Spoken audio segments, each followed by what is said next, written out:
me voilà devant un banal hélicoptère et il n'y a même pas de quoi manger.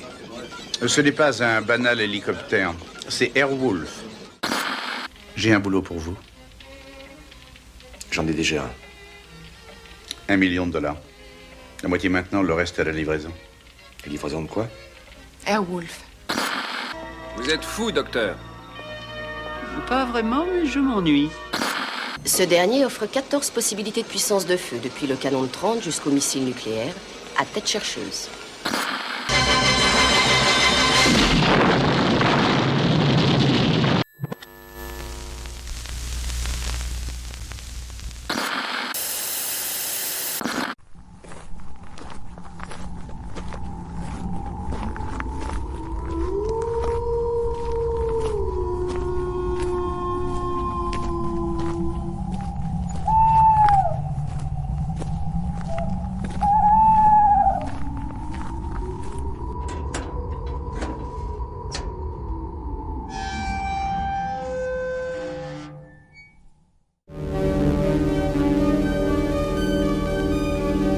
Dans la vie, il y a des séries qui vieillissent avec élégance et il y a Supercopter.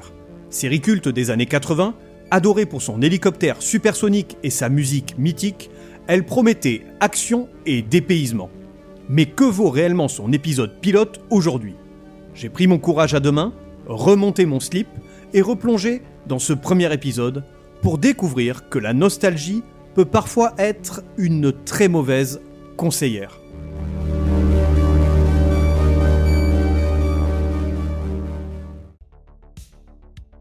Bon, on ne va pas se mentir, attaquer un morceau comme Supercopter, ça me file une légère angoisse. Il faut dire qu'après le calvaire qu'a été de revoir le premier épisode de Manimal, j'avoue avancer à reculons, les mains tremblantes et le regard vide. Mais qu'est-ce que t'as piétante, t'as les foies? Mais voilà, j'aime le challenge et j'aime me faire du mal. Surtout quand je sais qu'au fond de toi, auditeur pervers, tu prends un malin plaisir à me voir souffrir pour ton divertissement. Alors, ne perdons pas plus de temps à se renifler le derrière. Vous demande pardon? Oui, c'est une expression canine. Et lubrique aussi. Tout ce qu'on aime, des chiens et du cul. Non, pas le cul des chiens. Bon, tu m'as compris. Non, pas vraiment. Bref, partons à la découverte de cette série où un hélicoptère est manifestement plus charismatique que la moitié du casting. Mais avant toute chose, remettons Supercopter dans son contexte. La série a été créée par Donald P. Bellisario. Le nom ne te dit peut-être rien, et pourtant il est le producteur de tout un tas de séries cultes, comme Code Quantum, NCIS, JAG, Magnum ou encore Battlestar Galactica. Pas mal comme CV tout de même. Autant dire que le type a plus façonné la télévision américaine que la moitié des producteurs Netflix réunis autour d'un paperboard. C'est donc ce même Bellisario qui pilote le projet Supercopter, série d'action militaro-techno-fantastique typiquement 80s. Alors de quoi ça parle ? Accroche-toi bien à ton manche ou cyclique. Oui, on apprend du vocabulaire en lien avec le sujet ici.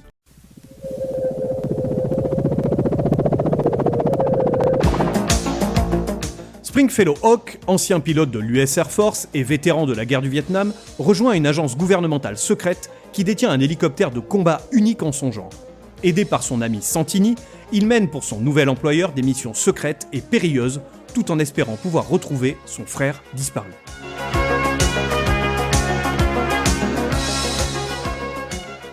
On a droit ici à un homme taciturne, mais espiègle, on le verra plus tard. Un traumatisme de guerre, une machine surarmée, un gouvernement pas très net, bref, tous les ingrédients sont là.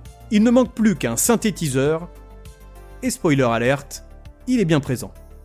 Diffusé entre 1984 et 1987 sur CBS, puis brièvement sur USA Network pour sa dernière saison, Supercopter débarque en France en 1986 sur la 5.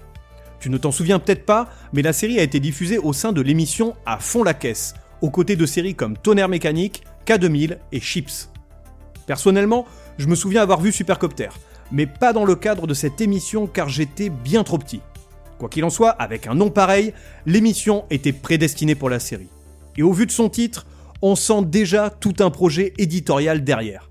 Ici, on ne vise pas la subtilité, ni l'ouverture d'esprit.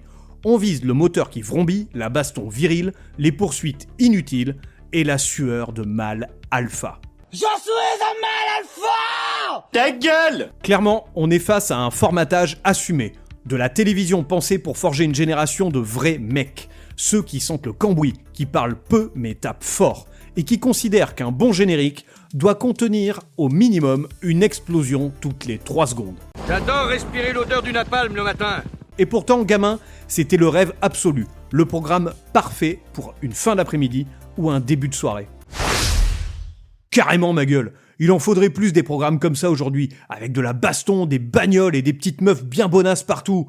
Il y en a plus des séries comme ça, ou alors ils nous collent toujours des histoires de tarlous.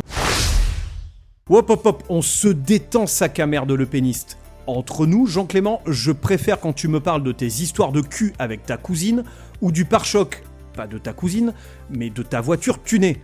Je te laisse vaquer à tes occupations de décérébré consanguin, et je reprends s'il te plaît. Donc, si tu as grandi dans les années 80, tu dois te rappeler de ces débuts de soirée en compagnie de tes héros préférés. Michael Knight, Jesse Mack, John et Ponch, les frères Duke, Springfellow Hawk et encore bien d'autres. Tu devais attendre avec impatience la fin de la journée, de rentrer de l'école, prendre ton goûter, bâcler tes devoirs pour ainsi avoir droit de regarder à 19h30 pétante ta série badass du soir. Le tout sous la menace constante que tes parents coupent l'épisode pour regarder le journal de 20h. Oh non, quelle horreur. Ah, une époque bien cruelle. Allez, tant pis, je vais sortir la carte nostalgie. Ce rapport à la série télé, on ne le vit plus vraiment aujourd'hui. Désormais, on consomme les séries à la pelletée, comme des chips industriels, épisode après épisode, saison après saison, jusqu'à l'indigestion. Alors, attention, je ne dis pas que je ne binge-watch pas non plus des séries, mais ce temps où on attendait impatiemment le lendemain ou la semaine suivante pour voir un nouvel épisode, ce rendez-vous imposé me manque parfois. Bon, soyons honnêtes, les chaînes nous prenaient souvent pour des cons à nous diffuser inlassablement les mêmes épisodes. Et oui, je fais partie de ceux qui ont cru que Manimal se composait de plusieurs saisons. Ce n'est pas le cas ? Eh bien non, petit chenapan. Ils nous ont tous fourvoyés, car la série se compose uniquement de 8 épisodes. Et sans se mentir, 8 épisodes de merde. Je ne crois pas à ces dires. Tu ne me crois pas ? Je t'invite à revivre avec moi le pilote de la série. Tu trouveras l'épisode de podcast sur toutes les bonnes plateformes. Je t'invite à aller l'écouter. Enfin, après celui-ci. Bon, tout ça pour dire qu'entre les rediffusions à la pelle, les épisodes diffusés dans le désordre et les épisodes jamais diffusés, il y avait aussi du moins bon à l'époque. Donc ne me fais pas passer pour le sinistre petit bonhomme qui dit « c'était mieux avant ». Il y a certainement du bon dans chaque époque. Mais c'était quand même pas mal avant. Tu m'étonnes. Et bien justement, allons voir si c'est vraiment le cas. Arrêtons les tergiversations et découvrons ensemble si le premier épisode de Supercopter, série culte pour toute une génération, vaut vraiment le coup. Est-ce que la série a bien vieilli ? Est-ce que le pilote tient encore la route ? Ou est-ce que la nostalgie fait encore une fois office de filtre bienveillant ? Pour le savoir, monte à bord du Supercopter, attache ta ceinture, remonte toi aussi ton slip, car ça va aller vite, très vite.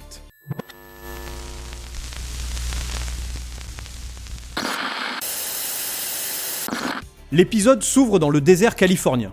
La caméra enchaîne les plans entre un iguane qui se balade tranquillou, des types casqués qui s'agitent, et ce qui ressemble vaguement à un hélicoptère militaire. Pour l'instant, rien n'est clairement expliqué. On est dans le flou artistique, mais t'inquiète paupiette, quelle expression de merde, on va tout comprendre, j'en suis certain. Il faut attendre 1 minute et 45 secondes pour que retentisse enfin le générique culte de Supercopter.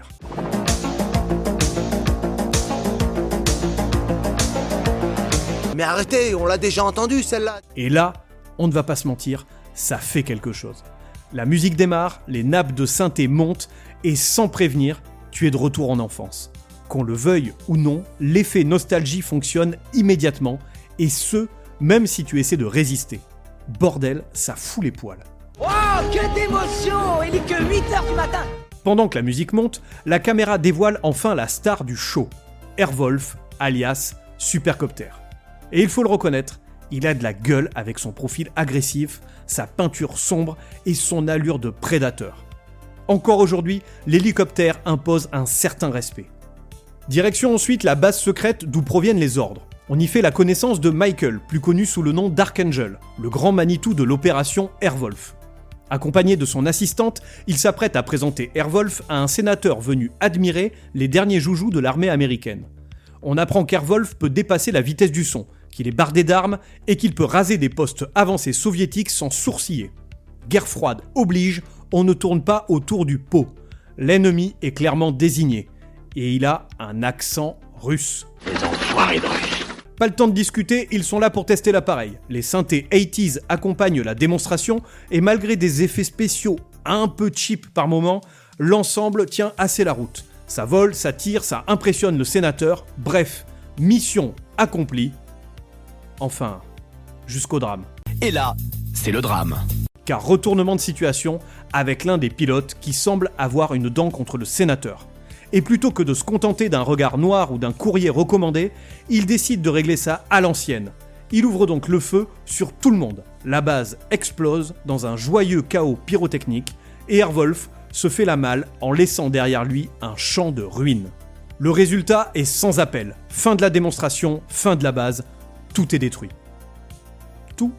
Peut-être pas. Car au milieu de ce carnage, l'iguane du début, témoin muet du massacre, est là, choqué devant l'ampleur de la destruction. Enfin, autant choqué qu'un iguane peut l'être. Ellipse temporelle. 3 mois ont passé depuis que la base militaire s'est fait raser, et nous changeons complètement d'ambiance. Nous voilà au bord d'un lac, quelque part dans un coin paumé américain, mais visiblement très photogénique. Sur une jetée, un homme joue tranquillement du violoncelle, les cheveux au vent, pendant qu'un aigle royal plane majestueusement au-dessus de lui. Non, je te rassure, ce n'est pas une pub pour du parfum hors de prix. On est toujours dans Supercopter. Ah bon ? Cet homme, c'est Springfellow Hawk, notre héros. Et la série nous le présente sans aucune ambiguïté sur ses facultés de héros. Hawk n'est pas un simple pilote, c'est un artiste, un poète, un type torturé qui vit en harmonie avec la nature, la musique classique et les animaux sauvages. Il joue du violoncelle comme d'autres astiquent leurs flingues. Oui, on est quand même aux States, hein. NRA Power. C'est alors qu'avant nous, il entend un hélicoptère débarquer, comme si la série voulait nous montrer que ce gars n'est pas un rigolo. Il connaît son affaire en hélicoptère, et comme si ses oreilles étaient directement connectées au rotor, il entend l'engin bien avant n'importe qui. L'hélicoptère se pose, et qui en descend, à ton avis ? Qui ? Archangel. Il est tout de blanc vêtu, accompagné d'une jeune femme prénommée Gabrielle, elle aussi engoncée dans une combinaison blanche immaculée. Alors, je ne suis pas styliste, mais débarquer en blanc depuis un hélicoptère qui soulève poussière, sable et gravillon, ça me paraît être un choix assez discutable. Mais bon, chacun ses combats. C'est certainement mon côté Monica Geller qui ressort. T'aurais pas un seau avec de la lessive et une éponge, Monica ? Oh, si, j'ai de la lessive, des éponges, des chiffons, et j'ai aussi de la cire spéciale voiture, et j'ai même une peau de chamois. Et t'as pourtant pas de voiture, toi ? Je sais, mais un jour, il y en avait une super sale garée devant l'immeuble, et j'ai eu envie de la laver. Et j'en ai lavé 6 autres. Ah oui, bien sûr. Archangel est là pour recruter Hawk, afin que celui-ci l'aide à retrouver Airwolf, disparu depuis l'attaque de la base.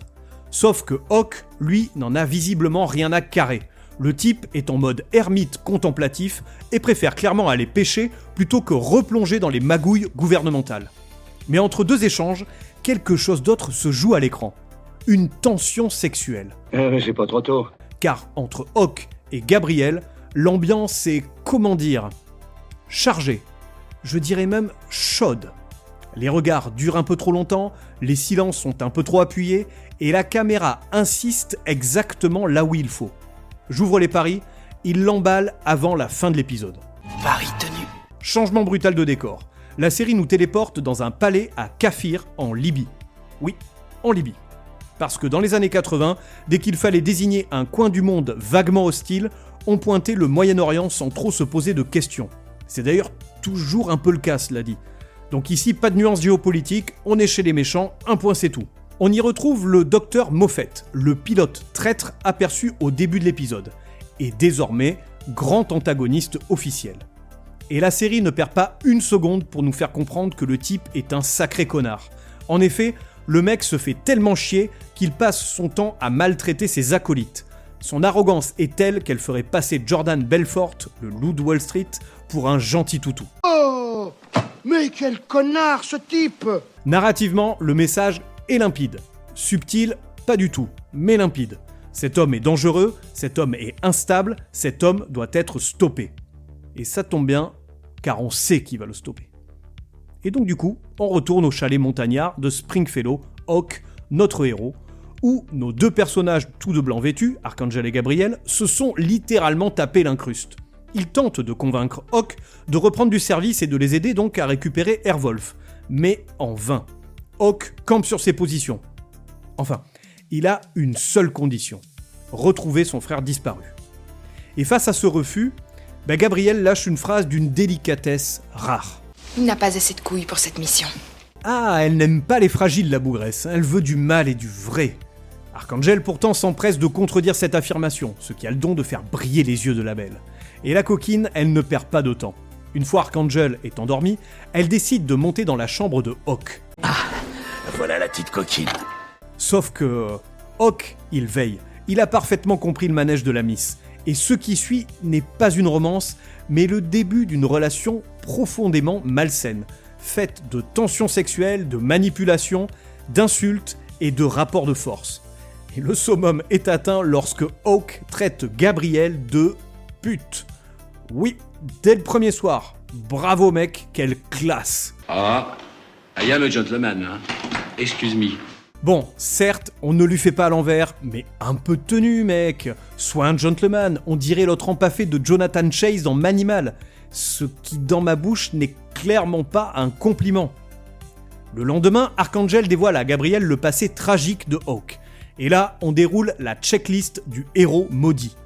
Parent mort dans un accident de barque alors qu'il avait 2 ans. Fiancé décédé dans un accident de voiture. Frère porté disparu au Vietnam. En résumé, Hawk, c'est Joe Lapoisse.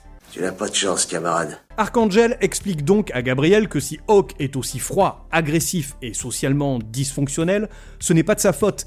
En fait, c'est la guerre, la faute a pas de chance, le destin. Bref, c'est la vie. Nouvelle scène, nouveau décor, un plateau de tournage. On y retrouve Hawk et surtout on fait la connaissance d'un personnage clé de la série. Il s'agit de Dominique Santini, vieil ami et futur copilote de notre héros. Alors petit aparté mérité, Dom est incarné par Ernest Borgnine, monument du cinéma américain actif des années 50 aux années 2000. Un de ces acteurs à la tronche immédiatement reconnaissable, capable d'imposer une présence rien qu'en levant un sourcil. Nous, Français, avons notamment été marqués par son doubleur, aka Henry Djanik, et sa voix rocailleuse si reconnaissable. En effet, il était les voix de Freddy Krueger, Bourriquet, Kojak, Barracuda, ou encore de nombreuses voix dans Les Chevaliers du Zodiaque. Quelle maison sinistre, idéale pour un vieil âne tout aussi sinistre. Bref, une voix qui sent bon les soirées télé et la nostalgie. Revenons à notre épisode avec une scène qui n'est pas d'un intérêt fou. Elle sert essentiellement à nous rappeler une chose, Hawk est un putain de bon pilote et il le prouve assez facilement. Il maîtrise l'hélicoptère comme d'autres jonglent avec des bolasses. Saleté de hippie. Oh, des hippies!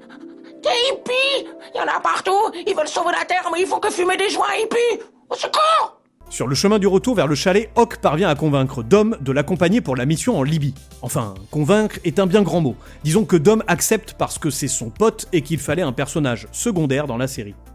Une fois rentré chez lui, Hawk découvre que sa collection d'œuvres d'art a disparu. On comprend vite que la CIA lui fait du chantage et par conséquent use de tous les moyens pour l'enrôler. Retour en Libye, et histoire d'être bien sûr que tu aies compris que le docteur Moffat est un méchant, le méchant, la série en rajoute une couche. Ici, on apprend que notre antagoniste est prêt à tuer pour obtenir les faveurs d'une femme, une danseuse plus précisément. Et une danseuse qui a manifestement le don de le rendre tout dur de partout. Là, je suis dur partout. Je suis dur partout, là. Il décide donc de la négocier autour d'une table avec les Libyens. Et oui, les femmes se monnaient contre quelques vils méfaits de guerre. Ah, les années 80. Femmes des années 80, mais femmes jusqu'au bout des seins, ayant... Toi, la ferme! Changement d'ambiance. On retrouve Hawk et Gabriel sur une barque, en pleine session pêche. Gabriel lui apprend que la fameuse danseuse se nomme Angela, et qu'elle est en réalité une agent de la CIA infiltrée. S'ensuit un repas en tête-à-tête, d'un malaise absolu. Une scène gênante, longue, pénible, où Hawk se comporte comme un connard de première avec son invité. La palme du mec le plus désagréable lui revient sans problème. À ce stade, on se demande sérieusement s'il n'existe pas un club fermé des héros misogynes des séries des années 80, avec l'autre truffe de Jonathan Chase de Manimal comme trésorier. Les scénaristes, visiblement très inspirés, se font plaisir avec des dialogues d'une vacuité intersidérale sur les goûts alimentaires de Gabriel. Bref, on s'en fout, mais alors d'une force. Mais on s'en fout! La scène se conclut de la plus élégante des manières avec le chien de Hawk qui renifle sous la jupe de Gabriel.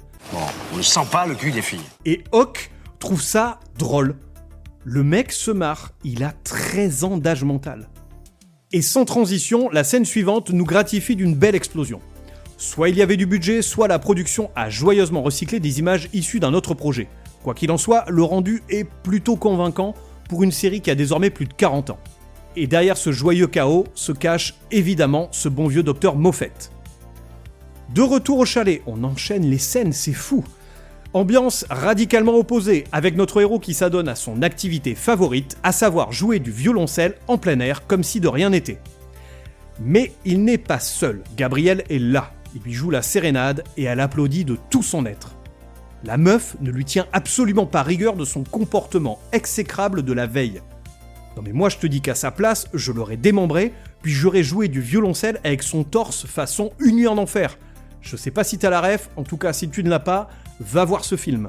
Amenez-vous les mordus de la chatte. Ici au Titi Twister, on écrase les prix sur la chatte. Mais bon, chacun sa gestion des relations toxiques. Et au lieu de ça, la nana se jette dans ses bras et lui roule une énorme galoche. On comprend dans la scène suivante, au moment où Dom débarque, qu'ils ont finalement couché ensemble. Sérieux. J'ai bien compris qu'ils jouaient à « Je t'aime moi non plus » depuis le début. Mais Hawk a atteint un tel niveau de sacré connard qu'il ne méritait aucunement de voir ne serait-ce qu'un bout d'épaule de la belle. Elle est conne ou quoi? Mais quelle est conne celle-là! Moi, je la comprends totalement. Hawk, il sent le mal, le vrai. Le mec qui en a vu et qui peut te protéger. Il vit dans les bois, il a peur de rien. Tu te sens rassuré dans ses bras musclés. Go girl, vas-y lâche-toi avec le beau ténébreux. Ok, Marie Kimberley, on n'est pas dans Vikings là. Le type, il vit dans un chalet de 200 mètres carrés. Il joue du violoncelle, il collectionne les œuvres d'art et il va à la pêche.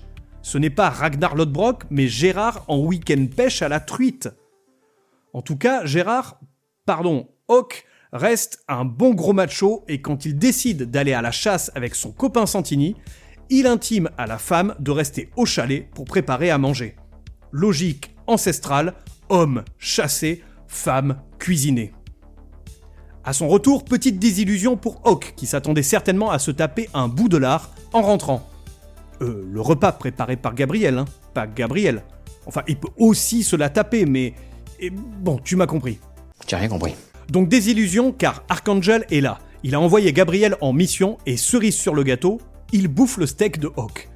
De quoi rendre ce dernier passablement nerveux et le pousser à lui foutre son poing dans la gueule. Ouais, Hawk il est comme ça. On ne lui fait pas à l'envers, à envoyer son plan cul en mission à l'autre bout de la planète, à voler ses œuvres d'art, et surtout, on ne touche pas à son steak. Hawk, c'est un homme, un bonhomme, un vrai. Mais Hawk reste avant tout un militaire qui aime l'action. Il décide donc de partir en mission pour shipper Airwolf. Et qui sait, peut-être retrouver l'élu de son cœur. Avoue, il est quand même un peu mignon. Oh, comme c'est mignon. C'est parti pour la Libye. En route, on prend enfin le temps d'expliquer à Hawk les contours de sa mission, histoire de faire semblant d'avoir un scénario autre que celui de chasse, pêche et tradition.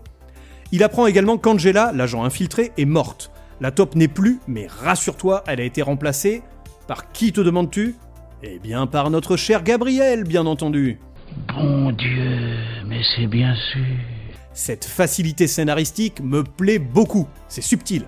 Un véritable délice cette écriture fine et audacieuse. On est sur du cousu humain. La nana quitte le chalet la veille, la voilà le lendemain agent infiltré en Libye, prête à risquer sa vie et déjà en place devant les méchants. Pas de transition, c'est brutal, un véritable délice ce scénario. Dieu que c'est beau! Cette mission est aussi l'occasion parfaite de nous révéler les talents de danse de Gabriel. Et surtout, soyons honnêtes, de la dénuder un chouïa. Parce que oui, dans l'univers de Supercopter, tous les agents infiltrés ont exactement la même spécialité et couverture. Danser sur de la musique américaine des années 80 dans ce qui ressemble à un salon de thé libyen réservé aux hommes. Logique. Ne me demande pas pourquoi, je transmets simplement l'information telle qu'elle m'apparaît à l'écran. À ce stade, on approche allègrement des 50 minutes d'épisode, et j'avoue avoir abandonné toute tentative de compréhension. Mon cerveau est posé sur mes genoux et j'essaie tant bien que mal de compter les trous laissés par les multiples trépanations infligées par toutes ces séries de merde que je regarde pour toi. Oui, pour toi. Ton sacrifice assurera notre survie. Et parce qu'ils avaient clairement du temps à meubler, on se tape une scène de danse beaucoup trop longue. C'est long. Un montage alterné entre Gabriel qui se donne corps et âme sur la piste et le docteur Moffett qui la dévore des yeux en mode « Bonjour, je suis le désannusseur de Tripoli. » Dans la scène suivante, comme par magie, Hawk débarque dans les loges de ce haut lieu de la danse folklorique libyenne. S'ensuit un baiser trop mouillé entre Hawk et Gabriel. Sérieusement, les bruits de bouche étaient de trop. On n'est pas à la radio, les gars. Inutile de nous faire vivre l'expérience en Dolby Surround, c'est dégueulasse. C'est dégueulasse. Et là, sans griller égard, Gabriel lâche une info bien sale. Angela a été retrouvée violée et découpée comme bien d'autres femmes avant elle. Attends, pardon ? On regardait pas une série d'actions avec des hélicoptères cool là il y a 30 secondes ? Parce que d'un coup, Supercopter décide de se transformer en thriller ultra glauque avec un serial killer ? Un quoi? Un serial killer.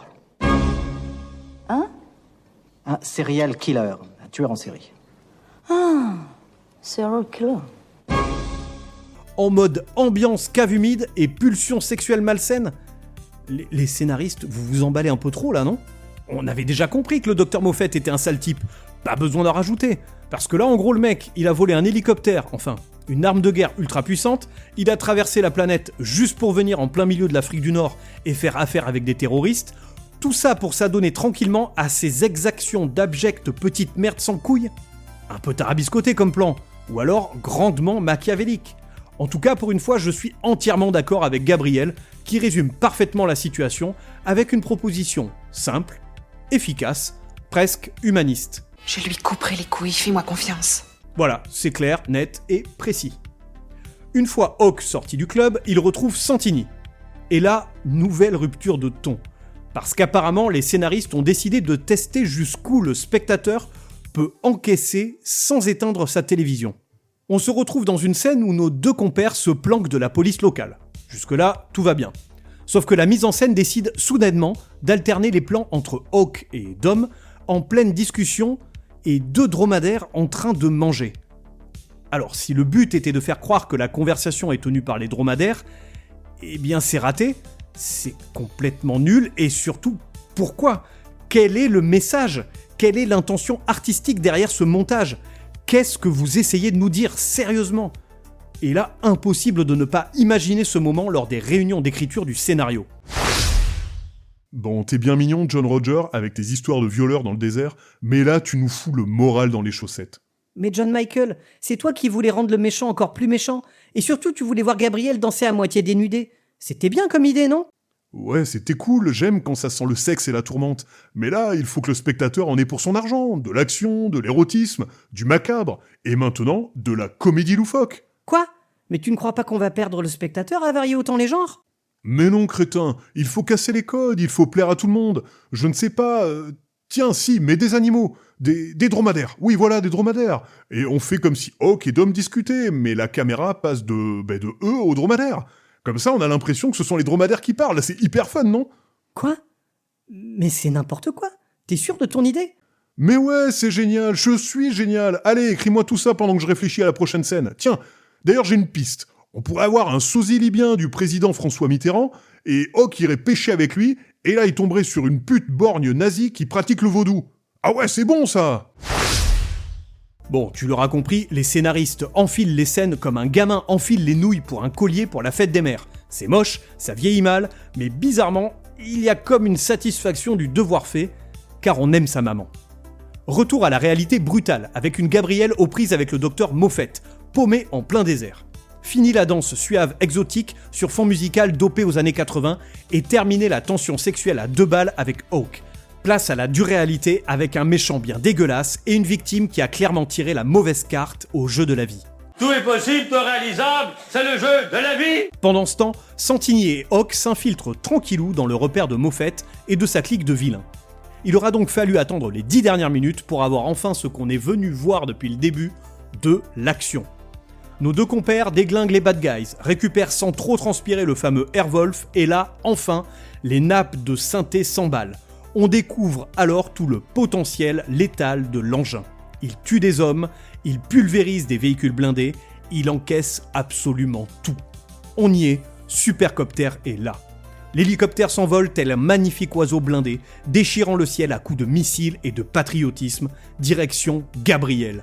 Vas-y Hawk, t'es un champion, sauve ta belle. Bravo Coco, t'es un champion. Eh bien non, malheureusement Gabrielle meurt. Elle ne connaîtra donc jamais le bonheur de vivre dans un chalet de 200 mètres carrés, de préparer des petits plats pour son gentil mari pendant qu'il joue du violoncelle aux truites du lac.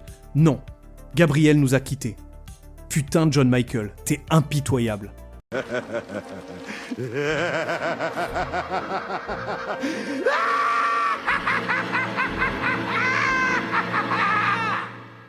L'épisode se conclut sur une course-poursuite finale entre le Dr Moffett et Airwolf, toujours piloté par Hawk et Santini. Sur cette musique culte de notre enfance, Supercopter dévoile l'intégralité de ses capacités destructrices. Il dézingue toute l'armée libyenne, c'est le festival. Bref, ça pète de partout, et franchement, ça fait plaisir. Ça je peux vous dire que ça fait plaisir. Malheureusement pour le Dr Moffett, l'issue est fatale. Hawk n'a aucune pitié. Et sur cette vengeance assouvie, entre patriotisme, synthé et missile, s'achève l'épisode. Supercopter a gagné.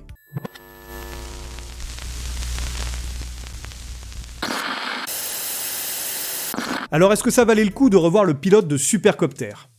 On ne va pas tourner autour du pot. Revoir ce pilote s'est avéré être une véritable corvée. Je n'y ai pris aucun plaisir. J'en veux pour preuve que pour préparer certains de ces podcasts, je regarde l'épisode concerné au moins 2 fois. Et quand c'est vraiment mauvais, je me contente de revoir quelques scènes spécifiques qui méritent malgré tout un minimum d'attention. Eh bien ici, soyons clairs, j'ai regardé l'épisode une seule fois. Et il n'y avait pas moyen que je revienne sur certaines scènes. De toute façon, il n'y en avait pas besoin, tant la série est creuse et n'a strictement rien à raconter. Donc, à l'inévitable question « est-ce que je vais poursuivre mon visionnage de la série ?», la réponse est non. Je préfère m'introduire des grains de café dans le rectum plutôt que de revoir ce gros con de Hawk. Ah quand même. Alors, est-ce qu'il y avait des aspects positifs ? Autant pour Gilmore Girls, le dernier épisode en date que j'avais fait, les points positifs étaient légion. Autant là, je peine à t'en trouver ne serait-ce qu'un seul. Quand on cherche, on trouve. Allez, si, j'en ai 2. Pour une production du début des années 80, je trouve que les scènes d'action ne sont pas trop cheap. On sent qu'il devait y avoir un petit budget explosion, et c'est déjà pas mal. Le deuxième point, ce serait la musique. Le thème de Supercopter est clairement hyper culte.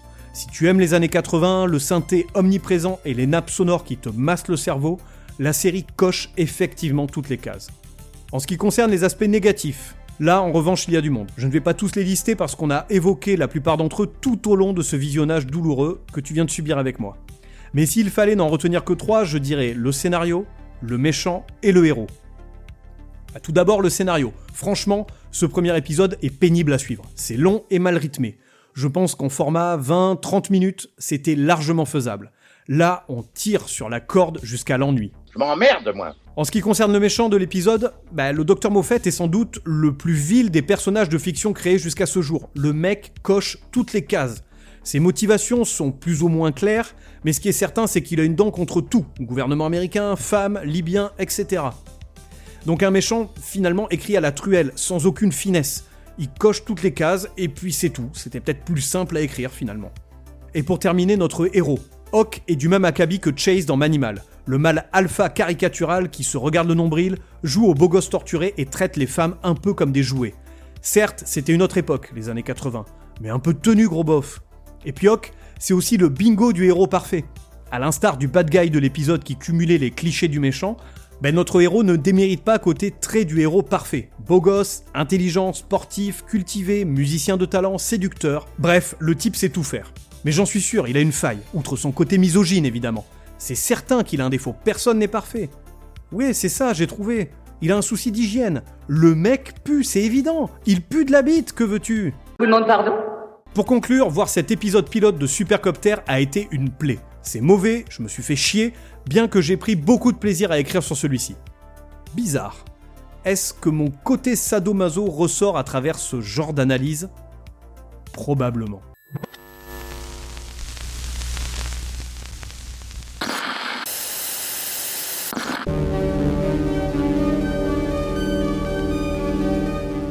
Cet épisode entièrement consacré au pilote de Supercopter s'achève ici. J'espère que tu as pris du plaisir à revivre avec moi ce premier épisode de cette série culte des années 80. Je t'invite à venir me partager ton amour pour la série ou ta haine pour celle-ci sur les réseaux Instagram, TikTok et Facebook. Tu peux aussi retrouver tous les épisodes du Son de la Crypte sur toutes les plateformes de podcast ainsi que sur la chaîne YouTube de la Crypto-série. Je te donne rendez-vous prochainement pour un nouvel épisode avec une nouvelle série dont on va décortiquer ensemble le pilote.